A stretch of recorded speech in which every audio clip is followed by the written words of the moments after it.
All right.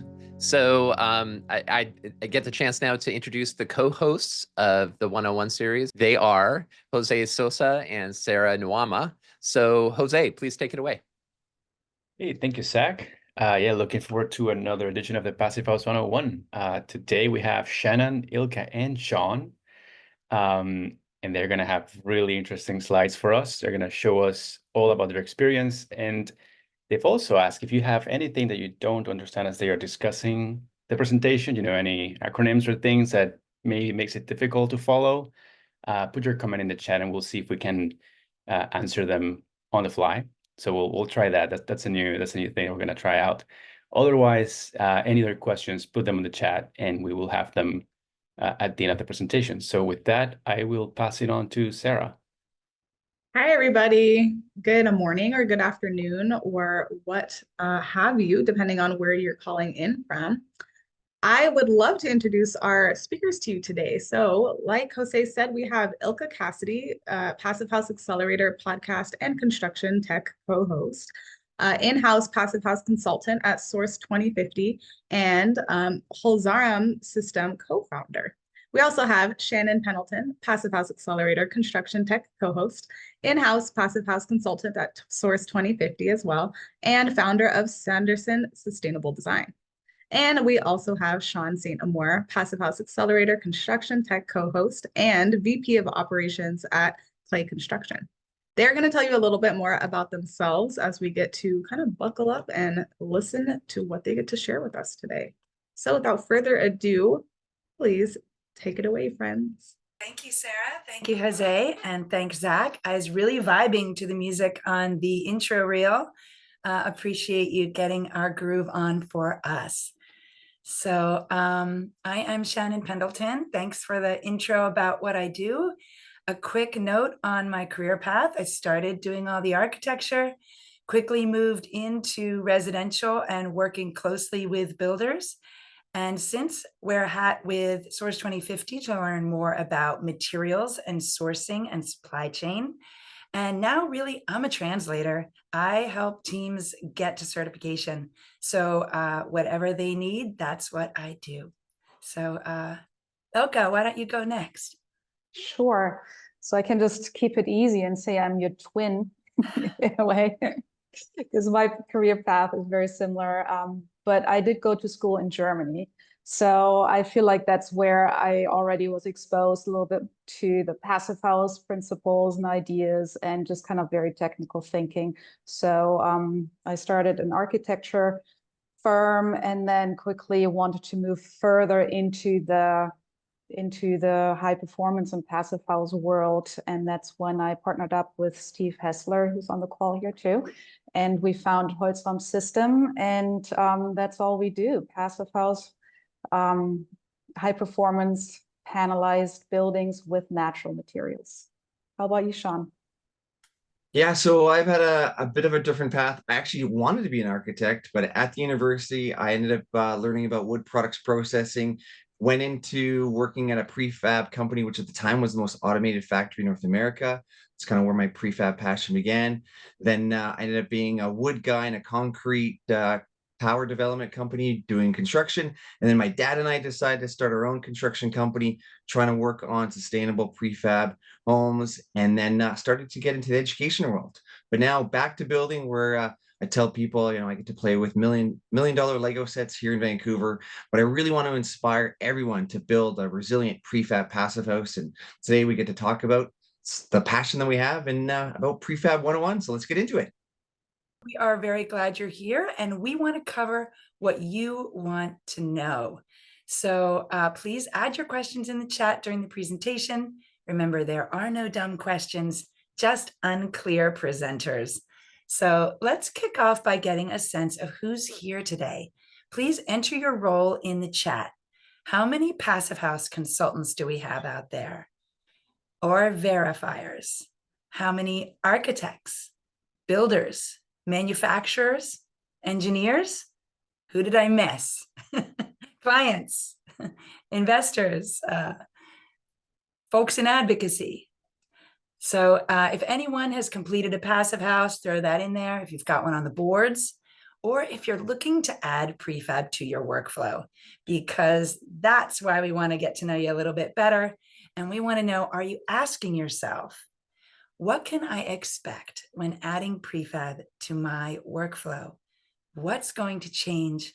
How can I prepare my clients, my teams, and myself?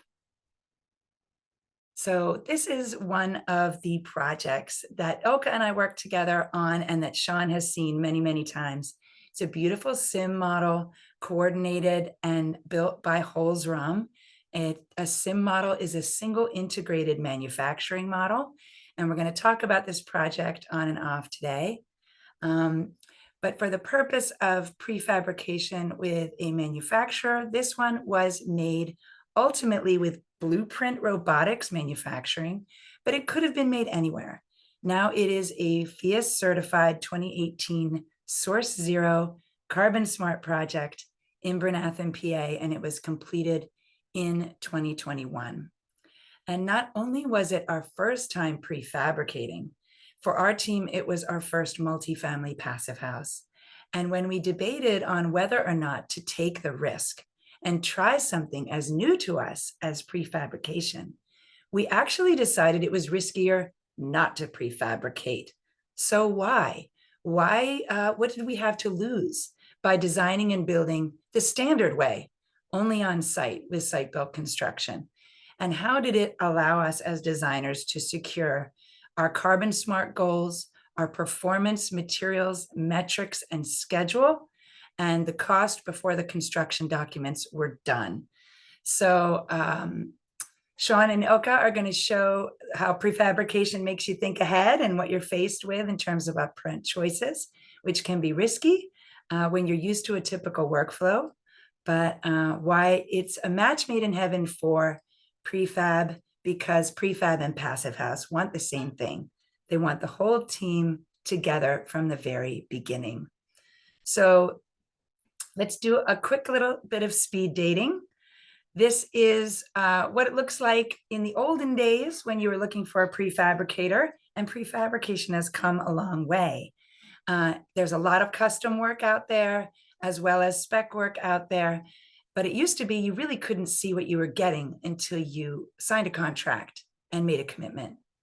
And now, today, it's more of a modern approach where you can really see what someone's produced as a manufacturer, but you may not understand how they got there. Their work may be beautiful, but you may not understand what's included.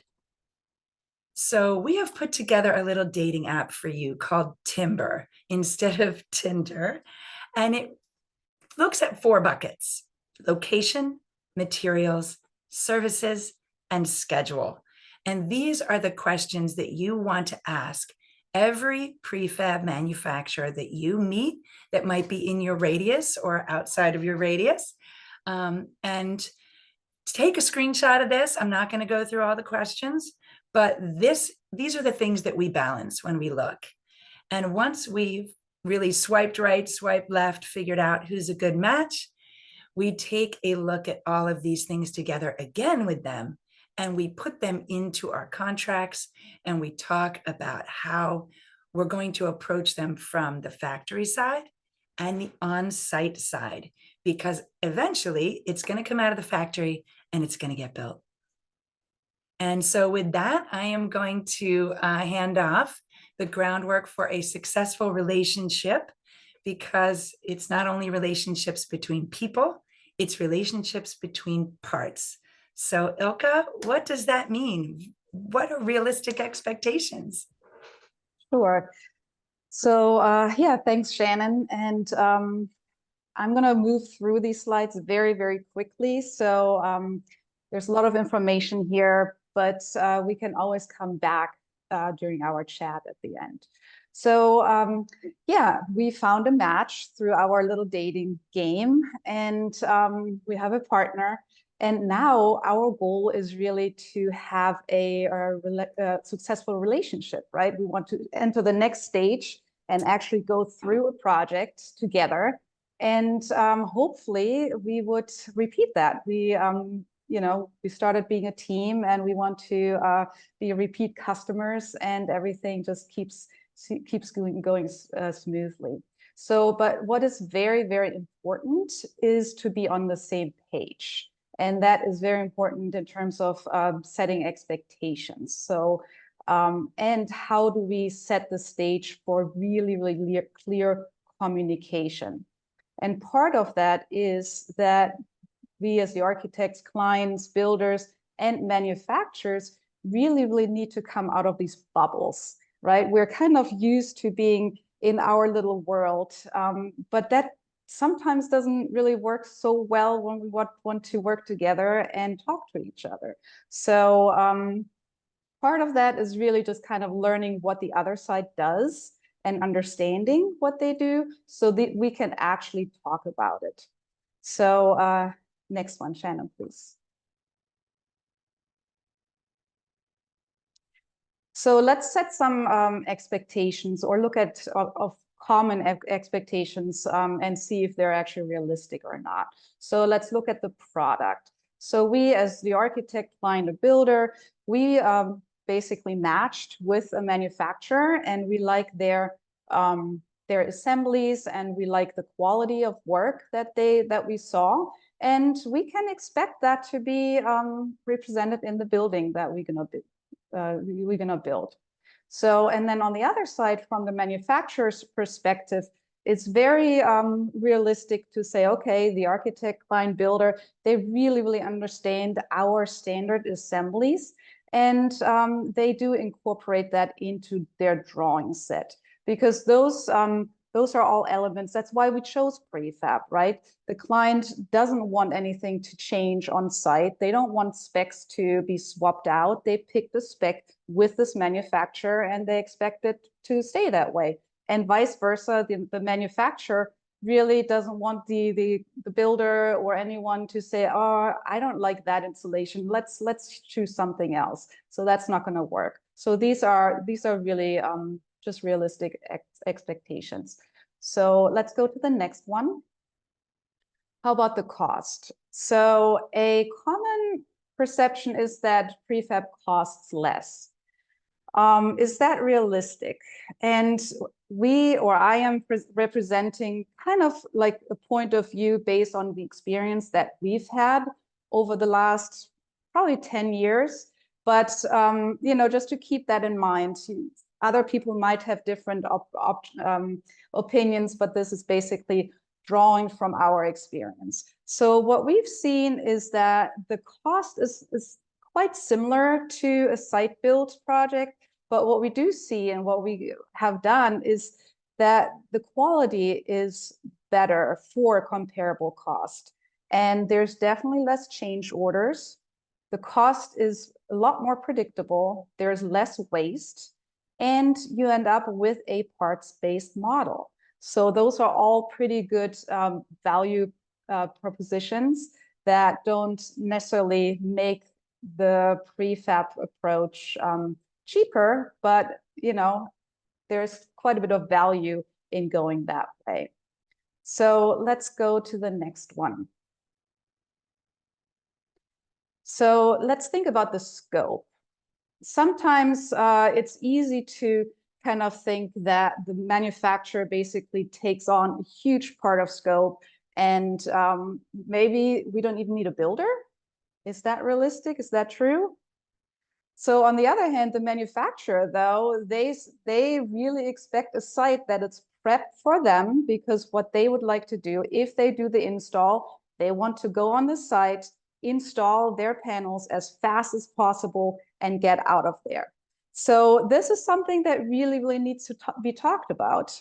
Next one, Shannon. So next one. So this is something that I'm going to go through really quickly. So they're typical factory scopes that are basically all revolving around the panel design and manufacturing. Next. Then there are scopes, they're typically not in the factory scope, and they have a lot to do with getting the site ready, building permits, engineering, finishes, energy modeling, and things like that. And then there are things in the middle Next. That could go either way. And, you know, each team is different, each manufacturer is different, each project is different. So it can go many different ways. The important thing is really, to be clear about what the scope definition is. Next one. Again, really quickly going through foundation. Next is typically in the builder. Floor deck could be both, depending on how everyone is set up. The load path could be both. Membrane leaders, who connects air barriers, could go either way. Wall panels, definitely factory, and roof panels, definitely factory. So what's really important with this, besides really kind of setting the contract right, is, especially with Passive House, is the air barrier. So we really need to see who is doing what so that everything is connected. And next one, that can get quite complicated. So this is a screenshot with New Energy for Works. I saw Brian is on the call here too. This is something that needs to be figured out because there's a lot of connecting with membrane leaders and, you know, who does what. And for prefabrication, this is really important because a panel, once it flies, it flies. So if there's no membrane leader in place, nobody cares, right? So you better be sure that it is in place so that it's easier to connect them, you know, later on. So there are different approaches. Sometimes the leaders are part of the panels, or sometimes they are put in place on site to get ready for the trusses to be set on top of this. Next. So timing, schedule. That is also quite a tricky one because another kind of thought a lot of times is this is just going to be, prefab is so much faster, right?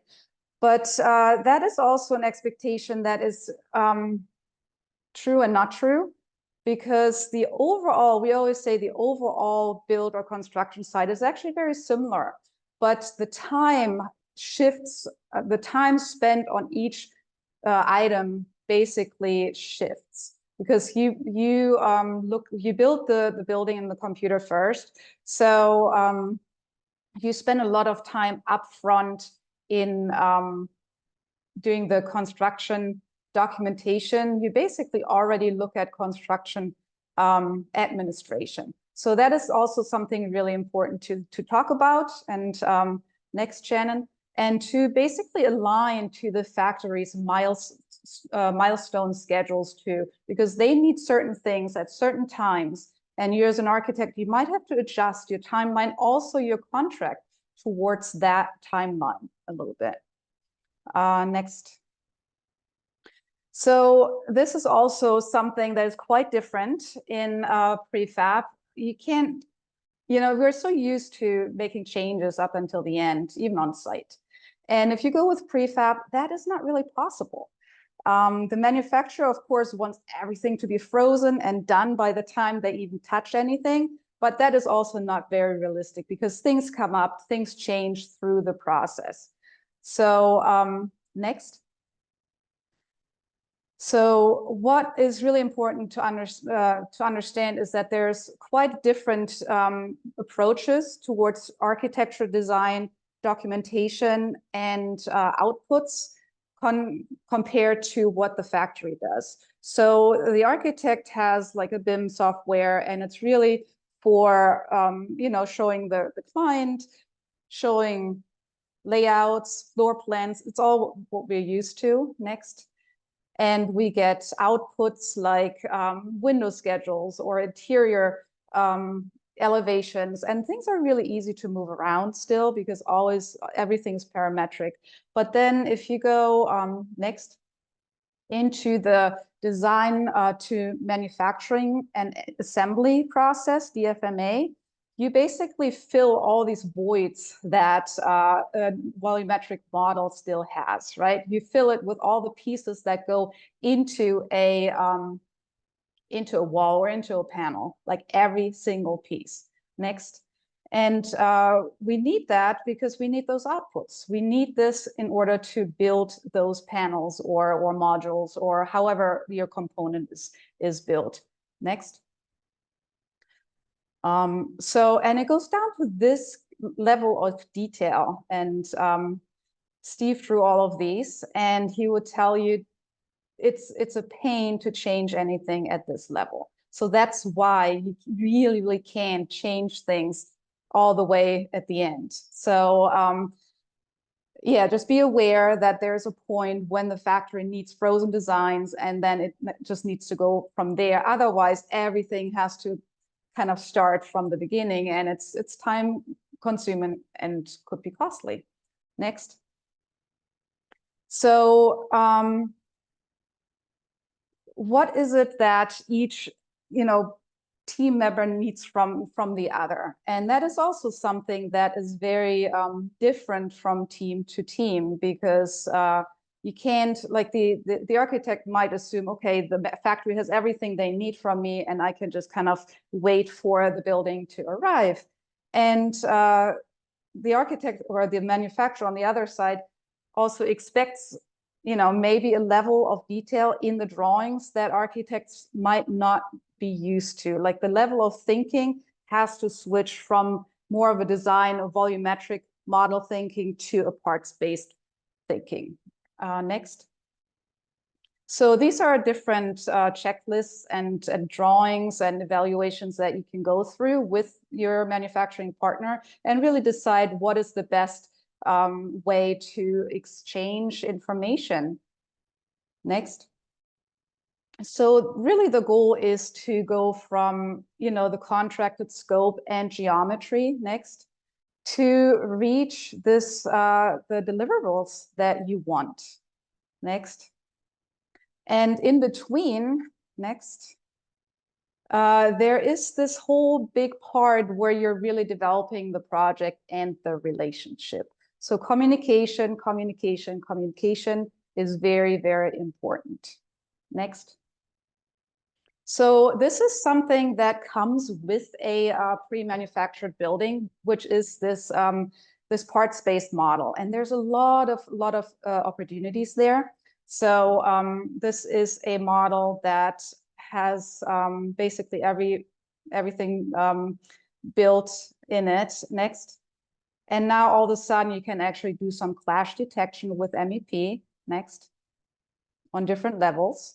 Next. And this is just kind of looking into the future a little bit to see what is possible. So we know that we can construct with panels, but what do we do at the end of the life cycle? So once this is panelized in a certain way, we can also deconstruct it in the same way. And that requires a little bit of, or a lot of ahead thinking in terms of what the connection details and all of that can be. Next. So just going back to the project that Shannon was talking about. So these are just some images from the factory. Next.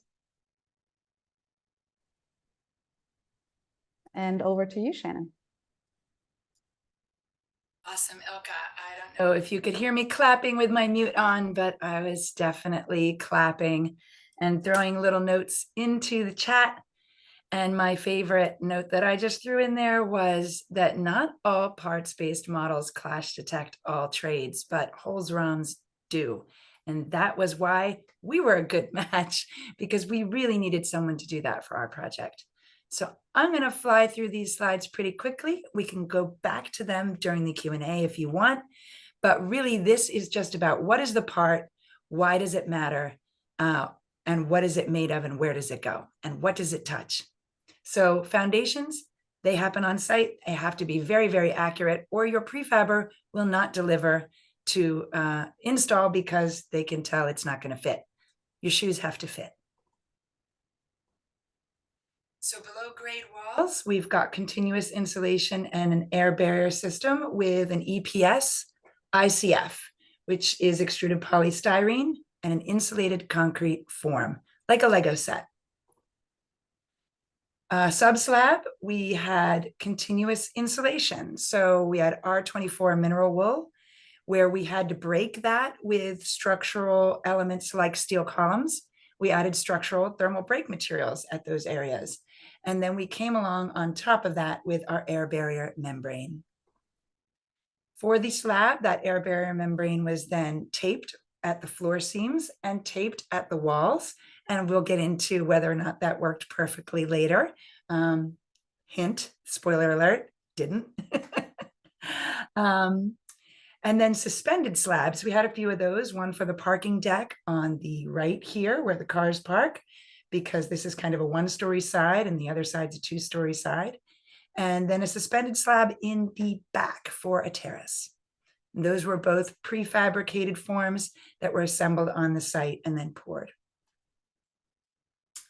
And a big part of why we wanted to prefabricate was to get our carbon smart materials for items that often get substituted in the field or value engineered out. FSC lumber was one of those, and the quality of lumber was so superior at this manufacturer. It was straight, it was true, and it was tested before it came to us, and it was shipped in a way that it did not rack. So that means all of the finishes, like tile, at the very end are perfect. So the above grade walls, which they came with wood fiber insulation, another item we were not willing to compromise on. And they came also with pre-installed windows that we had shipped from Europe to the manufacturer. They pre-installed them, tested them for airtightness, and we came to the site with panels that were vapor open and airtight and fully tested. So for sequencing, those panels would fly in and sit on top of that foundation wall where we have this air barrier transition on this prefabricated floor deck. So we did also prefabricate the floors. So it wrapped around from the inside of the base to the outside of the floor deck and back to the inside of the above grade walls. And that transition was then taped and carefully sequenced when these walls were being put into place. And then sometimes these exterior walls met our prefab interior walls, and where those happened, we really had to make sure that sequencing was perfect, so we didn't ruin our air barrier when those were joined. And then the trusses showed up, and these trusses had roof kicks incorporated with them.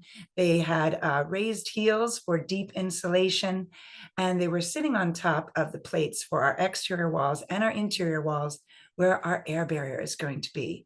So they did a great job sequencing this and understanding what needed to be put on before the trusses were laid and what would be done later when we started to go to the interior. So the sequencing on the exterior at this point started to go from prefab to on-site finishes and then timber frame, which was manufactured to be put together on-site, but manufactured off-site as well. And then while that was happening outside, we did some sequencing inside because all of our doors were site installed, even though all of our windows on the upper level were installed at the factory. Our windows and doors, our windows on the basement level, and all of our doors were site installed, including 2 very huge accordion door sets. And then when the air barrier went in on the inside, we had to sequence that with the bottom of the truss cords, and then the kit ceiling that went in under that and how that would be suspended, and without damaging that air barrier. And any holes that were created, and we created a lot of holes, they had to be patched. And then where all of that came together and was finished, this is where the design team really, really showed their stuff, and where we probably got some gray hairs and became OGs. We had to get those prefab walls, those ceilings, and those door assemblies all lined up in every single shop drawing review before they were manufactured and brought to the site. And as you can see, they did match. So that was great success.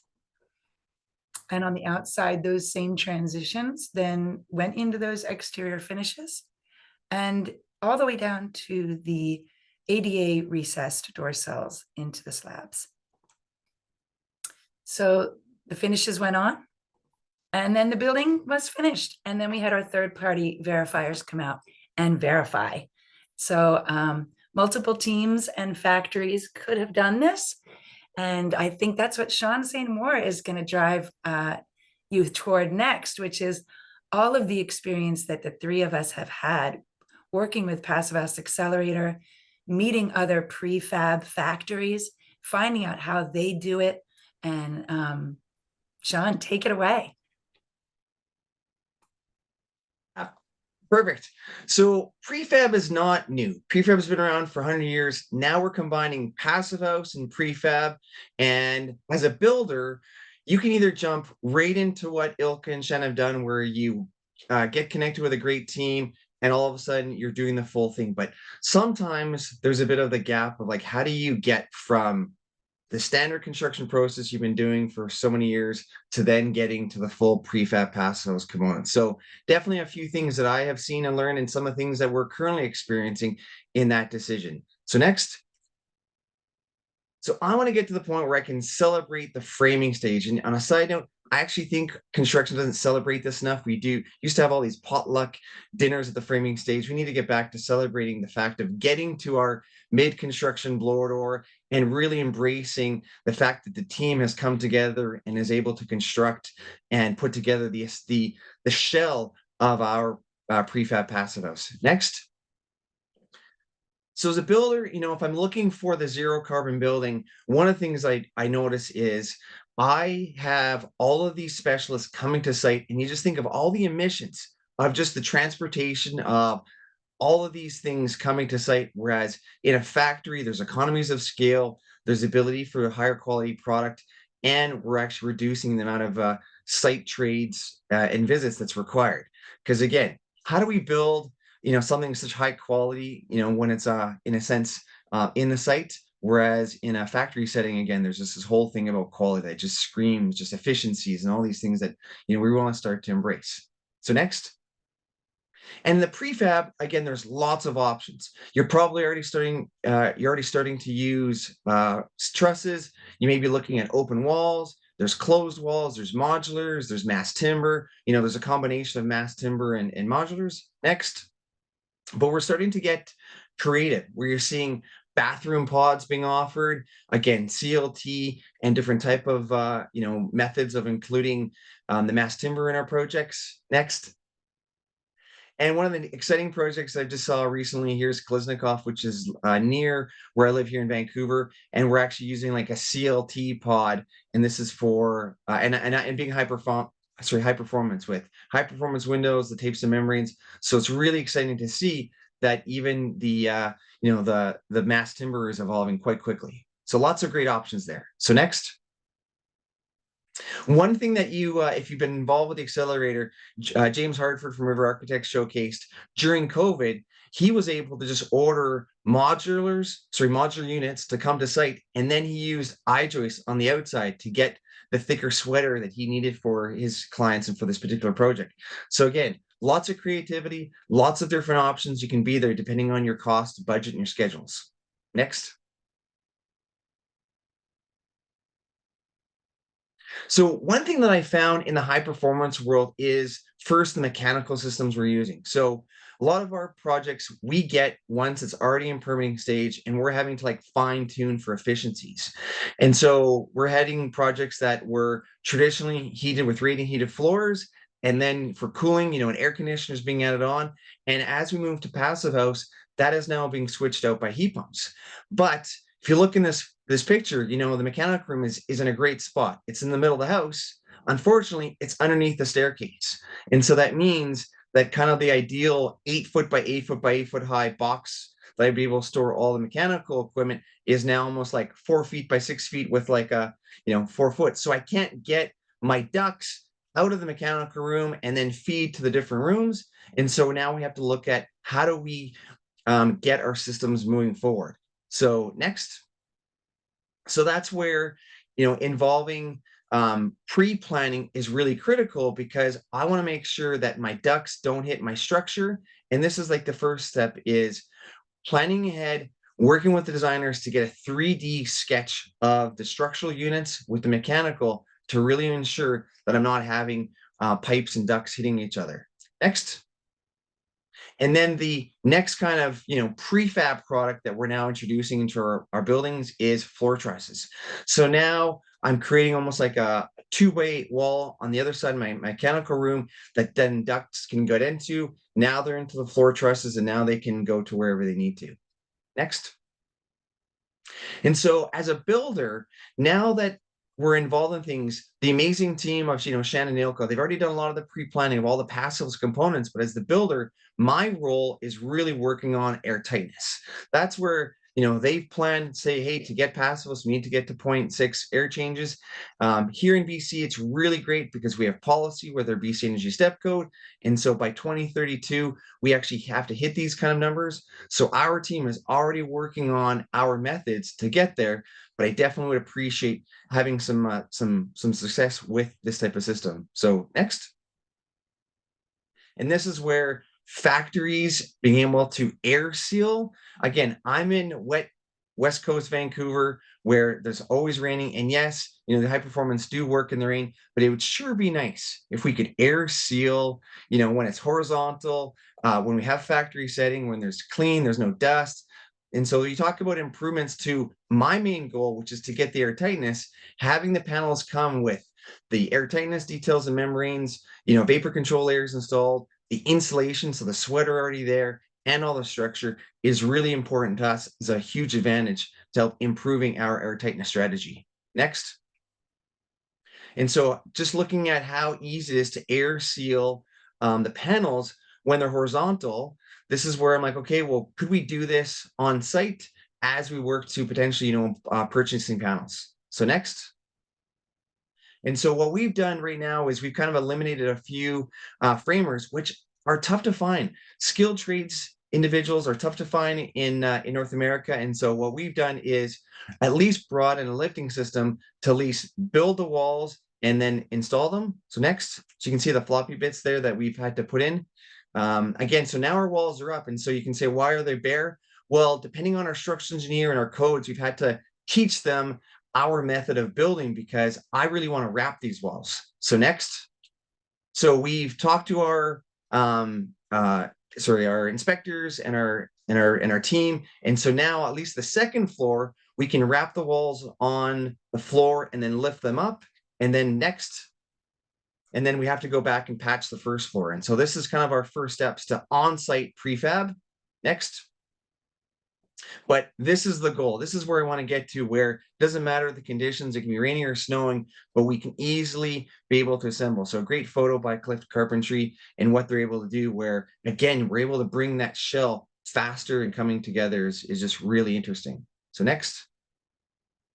Now, I want to start using lower embodied carbon materials. The insulation area is definitely somewhere we can make that big jump, but it's a little difficult to put cellulose in a building. I mean, you're literally bringing a 40-foot container of insulation to a job site, and having to deal with the weather and all that stuff. Look at how it's being done here in a horizontal plane. A lot easier. They're talking about economies of scale. Any of the extra bags can be used for a different project. For us, we have to send them away and bring them back. So and even about getting the right density, having a team that is qualified, that's done, more than one house, ensuring that all the walls hit the right density is also another quality aspect that we want to start to be able to use. So next. And so when you look at getting to zero carbon buildings, I love the kind of the mathematical equation that we're looking at doing. Prefab fits into both the passive house and low embodied carbon material, and really is able to get us to this goal of zero carbon buildings. So next.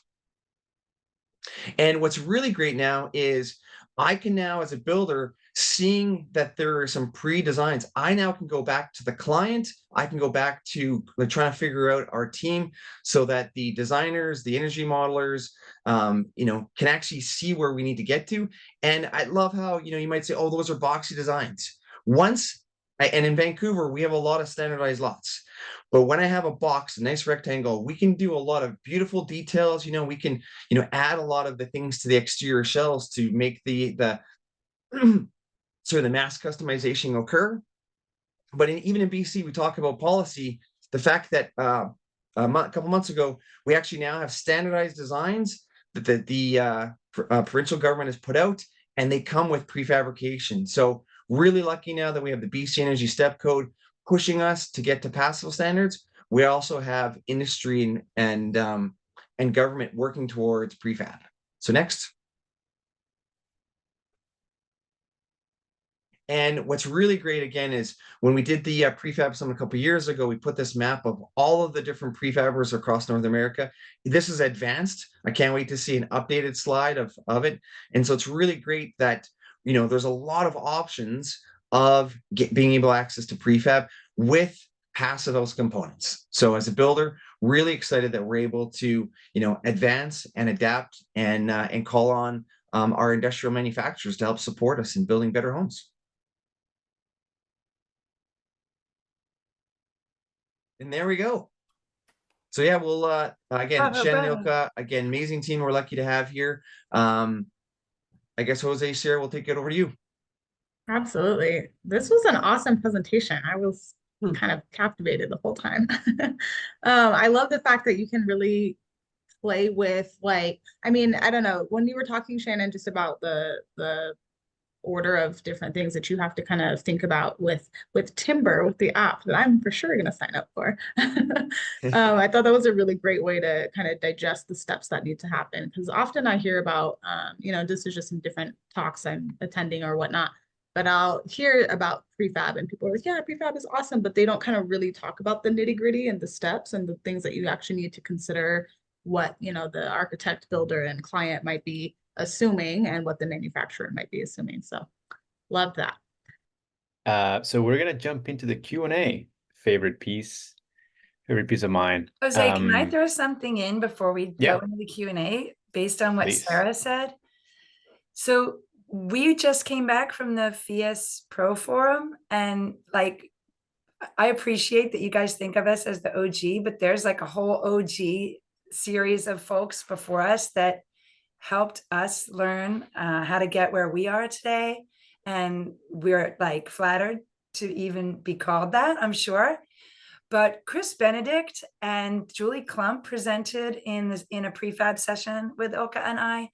And they actually, like, you know, brought down the house at the end, which was amazing, or maybe put up the house at the end, which was amazing. But they're doing prefabs with fully volumized components that go together with marriage joints. And in some cases, those aren't even modeled out all the way to coordinate all of the MEP. So really, when you're looking at what you want to do and how you want to do it, the sky is the limit. But remember, some of these come with drywall. So when you take the roof off, if it rains, that sequencing is game over. So be careful and take it away with the questions. We're excited to hear what folks want to know. Yeah, thanks, Shannon. So the first one is from Anna Tolan. And if he or she are on the call, they can read your question, or I can do it for them if they're not available.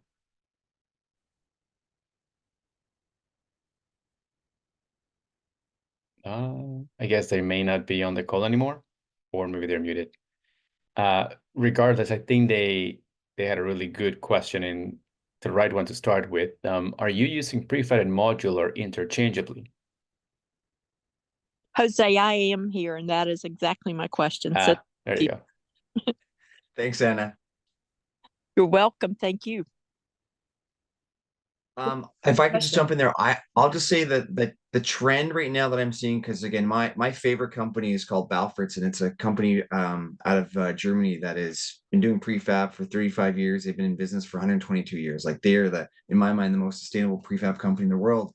And what I've seen from them is, I mean, definitely the panelization of elements of more components for interior finishes to exterior finishes, including windows and bathroom pods. And so when you're looking at, like, you know, where things will kind of go to is that type of system, especially for multifamilies, is using bathroom pods, which would have a kitchen wall on the back side of the bathroom. And then your elements and panels. That's where I definitely see the trend moving forward.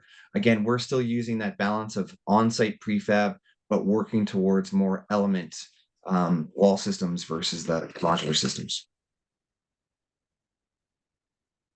Ilka, when you talk about DFMA, design for manufacturing assembly, right? Am I getting my acronyms right? Yeah. Is there a difference for panelization versus prefab versus volumetric modular? Does DFMA care? I don't think it really cares. I think in terms of like terminology, if you're talking about like using the word prefab versus modular, I tend to, and I'm not sure if I'm right, it's just what I do. I tend to use prefab when it's panelized and modular more towards like, you know, boxes, like more finished boxes. And I think that's kind of how something that I actually wanted to talk about, but didn't really include in my slides was also going through like third-party review processes, because that's something that people should also be aware of, that in some states that is a requirement. And here in Pennsylvania, it's required to go through the modular and industrialized housing. I don't know what the right word is, but that's a third party kind of review process. And there it's defined through like modular being like these boxes. And it makes sense that they have to be state approved because so many things go in there. When we look at it as in terms of panelization, as soon as a panel is closed, so that means you can't really see all the structure that is in the panels, that also then counts as or qualifies for that category. So it's a little, you know, it's kind of interesting how that works with like categorizing and terminology a little bit, that there's even a difference between an open panel and a closed panel, that a closed panel is more towards a panel or the modular approach, you know, from the state perspective. So, yeah. Yeah, and if I could jump into that one, I mean, I like to think about it more of a like what the words mean. I guess you could say that all modular could be prefab, but not all prefab could be modular, right? If you're thinking as a designer, anything modular you can kind of rearrange and interchange. But then when you're prefabbing, it's just the actual piece that you're doing. So I guess in our context, the prefab would be 90% correct when you're discussing it, I guess, to try not to make it more complicated. But yeah, and I might add that's how I see it. volumetric. As soon as you say volumetric modular, you're really talking about more completed boxes. Yeah. Yeah, that's a philosophical one to go into, I guess. You could think about it that way. I'll pass it on to Sarah for the next question. I love the you know, Passive House 101 philosophical topics here. All right, we have our next question is from Tommy Manuel. If you're online still and you would like to read your question, Tommy, totally feel free to jump in and interrupt me. Otherwise, I'm totally happy to read it for you. Hi, Sarah. Can you hear me? I can hear you. Hey there. Great. Thank you. Hello, everyone. Great presentation, Shannon, Ilka, and Shaun. Really good stuff.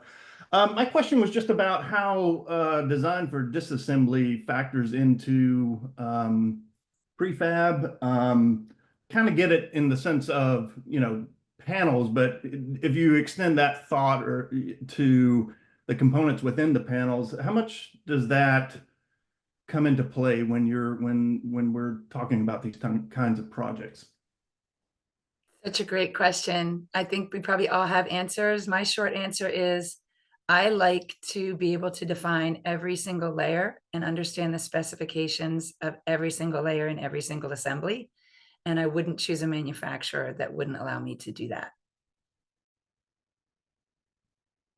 So my answer would be just first of all, if you go with, as you noticed, if you go with panelized construction, it's kind of amazing if you think about it in reverse, because if you want to deconstruct, the fastest way to deconstruct is also, even if you didn't build it at panels at first, it's still the fastest to kind of cut the building into panels and deassemble them that way with the crane. And it kind of looks exactly like construction. If you just see a picture, it's just deconstruction. So thinking about it when you design the panels themselves is like huge, because you can really figure out how the connections work so that you can basically just kind of take them apart.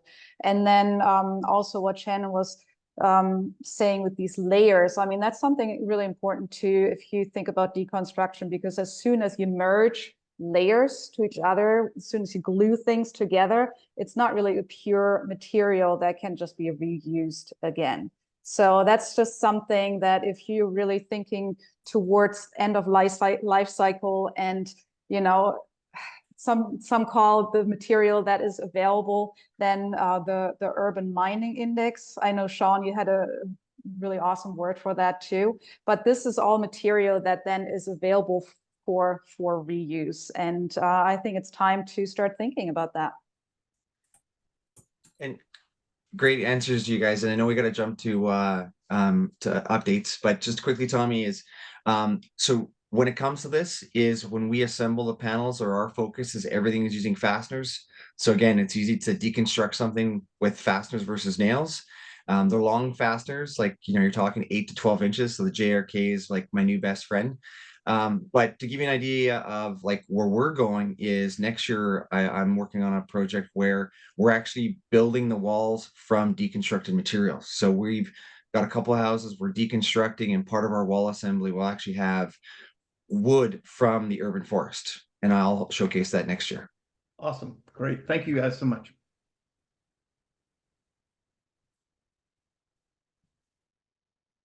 All right. Sandra Lester, if you're on the call, you can ask your question. Hi, guys. Great presentations. Ilka mentioned that communication is key, and I was just wondering what platforms you use for communications. Emails getting a little bit antiquated and overwhelming sometimes. Thank you.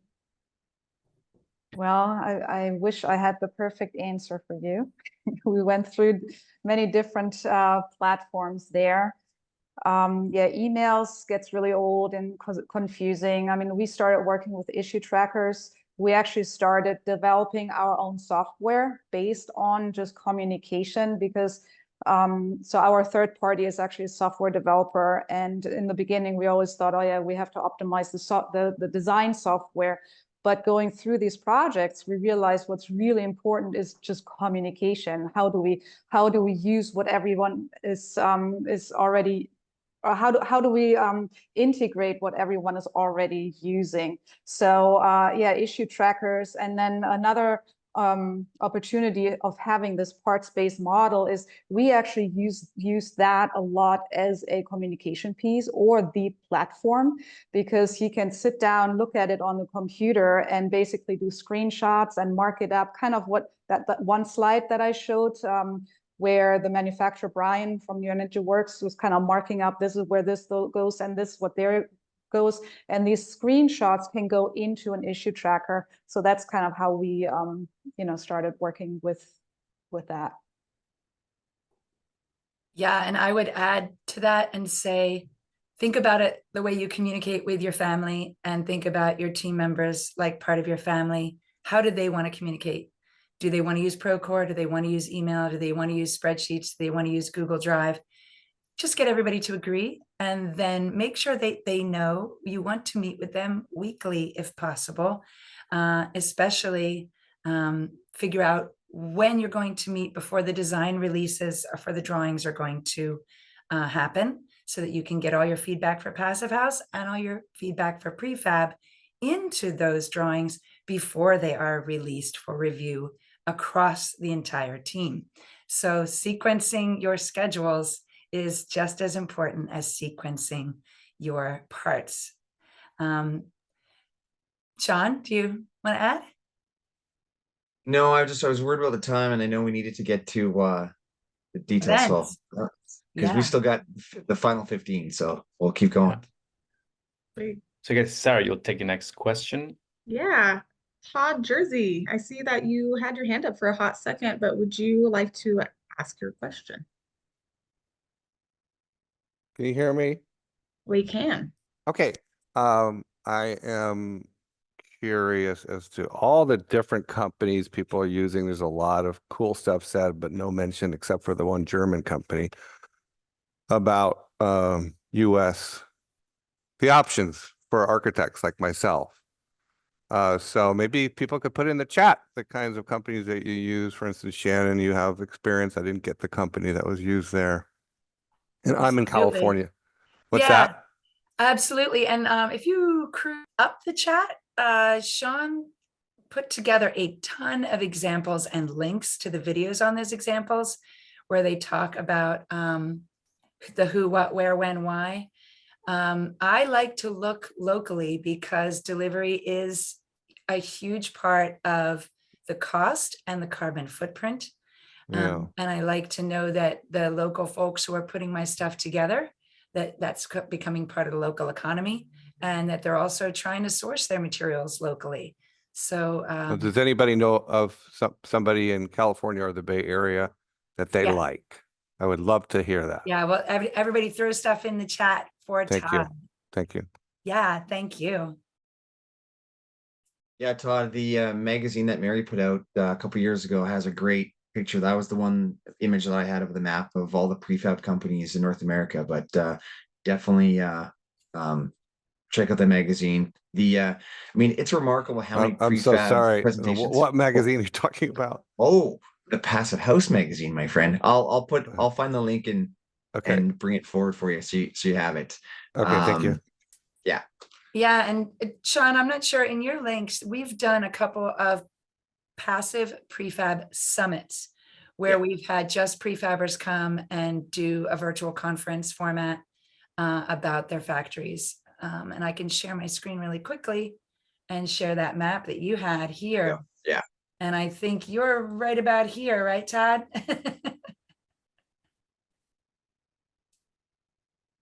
And you'll be surprised of how far across the country people will ship to you. But I mean, you definitely have some great options from BC and B-Public's here in New Mexico, serving Colorado all the time, and even the West Coast, and then a lot coming down from Canada. Yeah, we don't just ship the wood, we like to ship the whole panels. Helps out with the softwood lumber agreement. Yeah. Like poke there. All right, Shaun, are you in BC? Are you in BC? I am. I'm the Vancouver above the 49th parallel. Okay, so I'll be talking to you. Yeah, absolutely. Because you look like you're closest and smartest. Okay, thanks. Debatable. Perfect. Debatable. Debatable. Yeah, you'll be in good hands with Shaun for sure. Shannon. Oh. All right, who's next? Sorry, is it Jose and Sarah? Yes, and the next question would be from R. Annette, Yukon. I guess located in the Yukon. I'm sorry, I'm just reading the names as they appear on the Zoom. Yeah, I don't see that our Annette is still here in the participants. Oh, okay. Read their question if you want. Yeah, I can go ahead with that. So she or he are asking, would PT substructure walls be suitable in this part of the country? Those would have a lower carbon footprint versus ICF walls, plus they could be panelized. I don't know if you get anything from, I guess more context is needed, or you get the question. No, we're good. Actually, you know what's funny? We did do a presentation on below grade pressure treated walls. Because Kim from Bow Crow Design out of Alberta, she did a presentation for us, and so yeah, it could be used. And Ian did too, right? Ian had a foam-free foundation. Yes, yeah. Actually, he used magnesium wall panels from Calgary, so he did a concrete footing and then used the manganese wall systems. Good. Man. Yeah, So we've much stuff, seen hundreds right? and hundreds of these, right? So we kind of like can pull from memory and then hopefully drop a link in the chat for you. That was a really good one. Yeah. Yeah, he basically built a boat and then put it in the ground and put the wood inside. Absolutely. Yeah. All righty. I have my next question from Brandon. Brandon, are you still on the call? Would you like to ask your question? Yes, thank you. Mhm. I was just wondering about the vapor barrier on top of the rock wool versus having it underneath. I've never seen that detail before. Great question. Shaun, I know you were talking about this last night. Do you want to take this and then maybe? Yeah. Again, when we're looking at, the potential of low concrete buildings, I mean, that's the slab is a great option. And so having to manage, where the vapor barrier needs to be in the vapor control layer.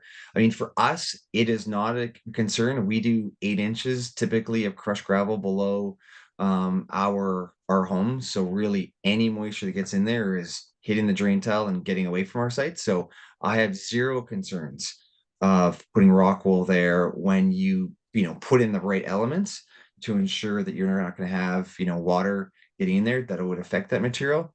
So with proper planning, execution, materials like that work. And so you could choose between foam or rock wool or mineral wool, gravel. There's lots of different insulation options for below grade. It just comes down to making sure you're in the right location with the right details, and again, location, location, location, and of course the it depends card.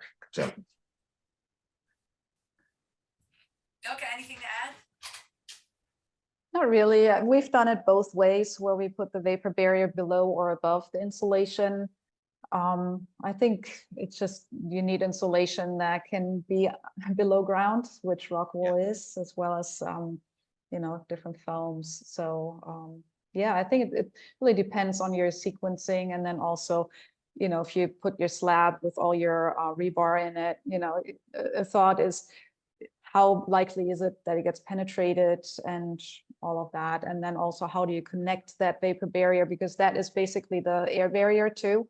So how do you connect that up to the walls or foundations, or however your detail is? Yeah. And we could probably have a whole presentation just on that detail, because we went off 5 minutes earlier before the show started about how do you connect through an ICF foundation? So debatable. Yeah, if we had not used the ICFs on this project, we probably would have iterated a little more on where that air barrier goes and how it connects throughout. But the ICFs made the decision for us. It's no fun cutting those little plastic webs. So that's why we chose it. Yeah, I mean, my default kind of answer is I always prefer to have the vapor control layer on the warm side of the wall, and that means the warm, like on the bottom, it means to be on top. So in those cold climates, that's where we wanted it to. Yeah, exactly. Thank you, guys. And then up next, it's Brian Hicks. Hey, Brian, nice to have you back. Hi, can you hear me? Yep. Yep. Okay. No, I was just curious, well, first of all, Shaun and Shannon, there is a prefab manufacturer in the Bay Area called Factory OS. I think I mentioned it to you before, Shaun. I don't know if it was on your list. So, but they do multifamily. And that list is 2 years old, so we need to add a few more. That's a volumetric company. They're not into hyper. I know a lot about them. I would stay way away from them. Thanks, Todd. Interesting. Okay. Thanks, Brian. We'll update the map. Could Ilka just go over the project? It was multifamily, right? This project that was just presented? Yes. Can you just sort of describe how the units go together? I'm just curious how they lay out. Yeah, so Shannon was actually the architect on that one, so I think she would be better suited answering that question. Well, and this is a great opportunity to really thank the whole team, because it was not just me. I was the design architect, Revision was the architect of record, and we shared the Passive House consulting. So we were co-consultants for the submission for certification. But the multifamily, there was a main house and a carriage house. They were connected on the upper level by a garage, and they shared doors to that garage from the interior. And then on the basement level, there is actually a community space that connects the two of them. It's going to be used for community events in the future. The homeowner built this to renovate in 20 years and move into in 20 years, and wanted the tenants to be happy now, and for her family to have the ability to renovate it and use it as a gift to the community when she ages in place there. So That's how they're connected. And we did have to make sure there was a connection through on the lower level for multifamily certification. And when we tested for air tightness, we did compartmentalized test within each unit, and also, a guarded test and then an unguarded test when we did both. So it sounds like there's 5 units then, right? No, really, it's only 2. But Oh, yeah, okay. yeah, the main house has Got it. and the garage was left out of the envelope. We left the garage out, even though we constructed the walls and did the window installs exactly the same to make construction easier. We did not include the garage in the thermal envelope. And the basement is partially unfinished in that area, even though it's fully conditioned and in the thermal envelope. So we really looked at phasing and future proofing for this project. We're hoping it lasts 300 years. All right. Thank you. All righty. It looks like we have one more question to kind of wrap up. And this person is iPhone user, but they've also left the meeting. So I'm going to go ahead and read the question. As a mere homeowner with a CPHT cert, I want a mass market prefab passive house that costs less than custom without the need for local trades skilled in passive house and without an architect. How can we get that level of savings from prefab?